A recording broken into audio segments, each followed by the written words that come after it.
वैष्णवी हगवणे प्रकरणी रुपाली चाकणकरांविरोधात विरोधक आक्रमक. मुंबई पुण्यात आंदोलन. चाकणकरांच्या फोटोवर चिल्लर फेकत राजीनाम्याची मागणी.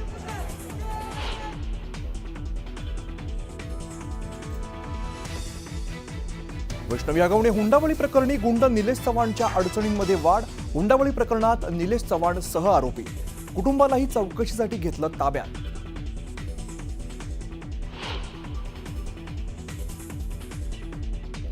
पुण्याचे तत्कालीन अतिरिक्त पोलीस आयुक्त जालिंदर सुपेकर अडचणीत येण्याची शक्यता. सुपेकरांनी निलेश चव्हाणला शस्त्र परवाना दिल्याचा आरोप.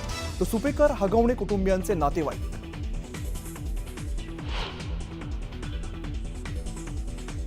मनसेसोबत दिलसे युती करणार. मनसेसोबत सकारात्मक भूमिका घेण्यास हरकत नाही, ही ठाकरेंची भूमिका. संजय राऊतांचं मोठं विधान.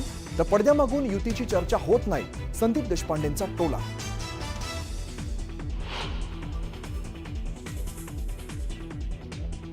लाडक्या बहिणीसाठी आदिवासी विभागाचा 335 कोटींचा निधी वळवला. निधी वळवल्यामुळे आदिवासी समाज आणि आमदारांमध्ये नाराजी.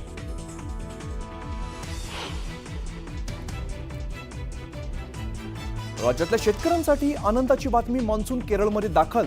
तर राज्यात एक आठवडा आधीच मान्सूनचं आगमन होणार.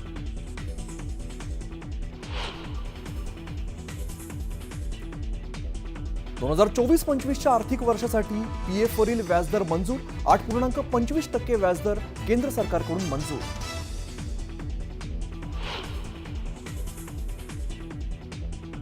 ठाण्यात कोरोनामुळे 21 वर्षीय तरुणाचा मृत्यू. ठाण्यामध्ये आज दिवसभरात 9 नव्या रुग्णांची नोंद.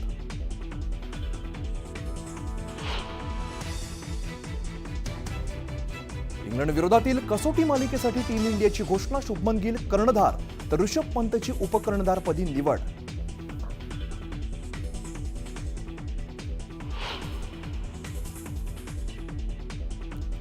कोचीच्या समुद्रकिनारी विदेशी जहाज बुडालं. कोस्टगार्डने 9 जणांना वाचवलं, तर इतर लोकांना वाचवण्याचे प्रयत्न सुरू.